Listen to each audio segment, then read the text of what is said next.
that and being able to come through for your team in that moment?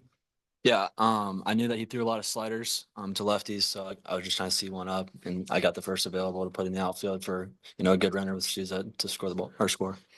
You guys have been playing late in some games this year, and Dave's made the comment that you feel comfortable in that situation. Just felt like there was probably no panic in the dugout today. Yeah, there was no panic. We know what we can do, and once Souza got on and let off that inning with a hit, we knew that we had a chance to score and end the game.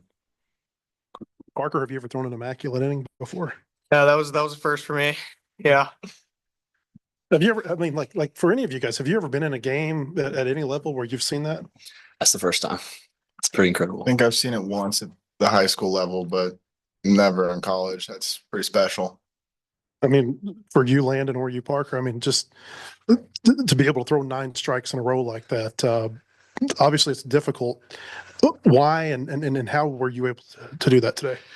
Yeah, I don't know. I just had a good feel out there. Was feeling pretty good, obviously. Had good command of everything that I was throwing. I don't think I threw a fastball even that inning. So really just having good command, trust my stuff. Just trying to do what I do. I like to think that I'm a pretty good strike thrower, so just kind of trying to command the zone. Yeah, I mean, kind of same thing. Throwing 9 strikes in a row is hard even without a hitter in there. So it's extremely impressive when there's a Division I hitter and he was going left on right that whole inning. So that was really impressive, really fun to watch. And then Logan, to see Nolan Souza get a hit after the struggles that he's had the last couple of weeks. How good did that feel to get that inning let off for you? It was awesome. We all know what he can do, and the struggles that he's been going through. It's not gonna be that long. He's good. He's a great hitter. We've seen it in the fall. We've seen it in the spring, and it was really good for him and really good for us.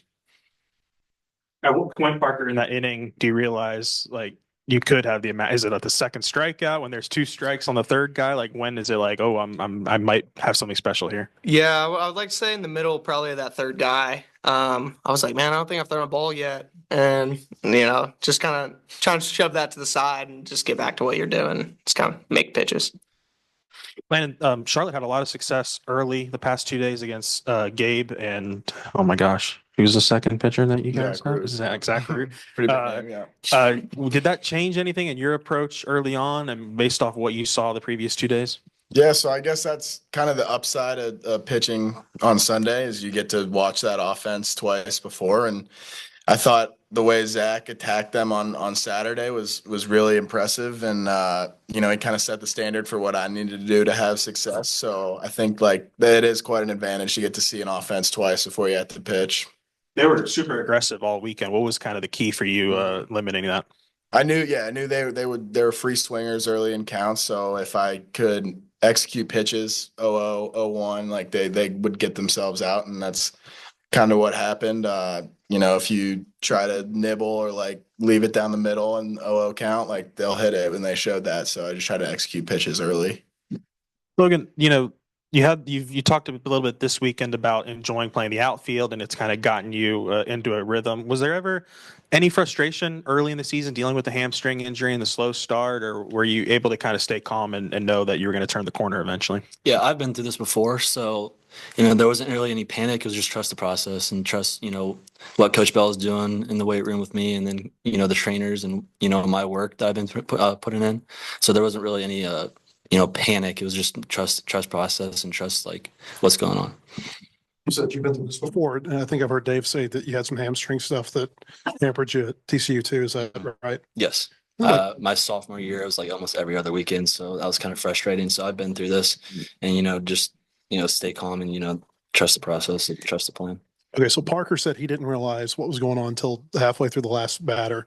Do you guys realize it earlier, and is it like a no-hitter where you don't talk about it? I mean, kind of take us through that. Yeah, I think after the first 3-pitch strikeout, everyone kind of thinks about it, it's in the back of their mind, and then the second 3-pitch strikeout, it's like, all right, this is a thing, but he's probably not going to do it, right? He's not actually going to get it done. And then 0-2 in the third batter, you're it's the biggest moment of the game. And at that point, it's everyone's screaming at him, and then he did it and came off the mound like a madman. So yeah, it's just awesome to watch. You don't see that every day for sure.